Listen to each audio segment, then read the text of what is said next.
Hey, what's happening, guys? This video is going to be a recap on the Frankie Edgar versus Max Holloway fight, UFC 240. I found it to be a really awesome fight between two high-level, top-of-the-food chain competitors. Max, of course, won via dominant unanimous decision. The outcome wasn't really surprising, to be honest. I know that Frankie Edgar is an all-time great, former lightweight champ, but the size difference was just too much. Max had too much range and reach on Frankie, and he had a really hard time trying to close the distance on Holloway. The first two rounds were a little bit more competitive, but rounds 3, 4, and 5, Max was just popping Frankie with his jab. He was finding a home for his uppercut, which I thought was kind of brilliant because if I'm not mistaken, Brian Ortega caught Frankie Edgar with a nasty uppercut. So something in Frankie's style and his movements, Max saw like a chink in the armor and a home for that uppercut. Max pretty much stuffed all takedowns, and the times that he did get taken down, he managed to get back up to his feet,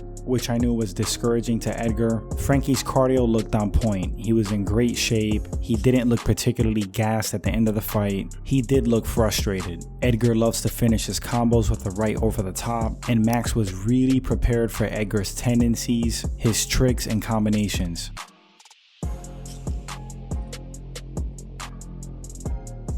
Another one of Frankie's go-tos, he shoots for a takedown or engages in a clinch, and if you really watch Edgar's fights, most of the time on the break he throws an overhand right. Max was waiting for it every time and either deflected it with his shoulder, just stepped out of range, or blocked and countered. Holloway looked so comfortable in the cage, just stalking Edgar, hands down, flicking the jab, just a masterful performance by Max Holloway. He's fantastic at 145 pounds. I do not agree with Dana White, however, that he can't compete at 155. Dana says he looks small. I kind of disagree with that, and I don't think that's the reason he lost to Poirier. I think he lost to Poirier because Poirier is just that good, but Max would give anybody hell at 155 pounds. But concerning the 145 pound division, I do not see anybody beating him anytime soon. I know that Alex Volkanovski is probably going to get a crack at the title, and that is kind of an interesting fight, but I think it would go down similar to the Frankie Edgar fight, where Max is going to do a great job stuffing the takedowns, getting back to his feet, utilizing great distance control,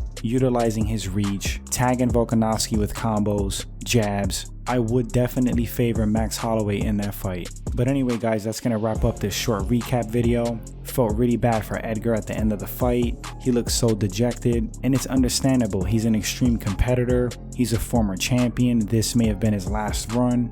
There's talk about him going to 135 pounds. I think that probably would be a good move for Edgar if he can make the weight. He'll be fighting guys a little more his size. But guys, thanks for watching this segment. Thank you for the likes, the subs, the shares. Truly appreciate it, and I'll catch you all on the next one.